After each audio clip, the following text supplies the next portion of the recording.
kailangan na nilang mag-focus para sa future, yung pag-aaral nila. Kaya, para na rin po sa kaalaman ninyong mga subscribers, followers nila, kailangan na muna nilang mag-focus guys sa kanilang pag-aaral. Social media nila is papatigilin ko muna sila, papadelete ko na lang yung kanilang YouTube. Ba't i-delete mo? I-delete pa, panood pa din. Para makapag-focus kayo.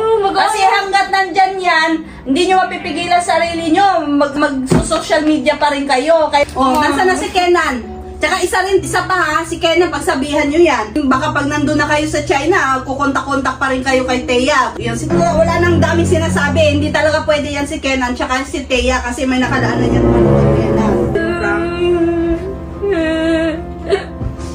Alis na kami. Doon kami mag-aaral sa China, sabi ni Mama. May mga... Bye-bye. Ma, ate, sorry, umalis ako dyan sa bahay kasi ayaw ko na papuntahin ako ni mama ng China. Wala ako kay Thea, kahit magantay pa ako matagal, okay lang. Please ma, huwag niyo kayo ipilit na pumunta sa China. Gusto ko dito sa Pinas kasi nandito si Thea.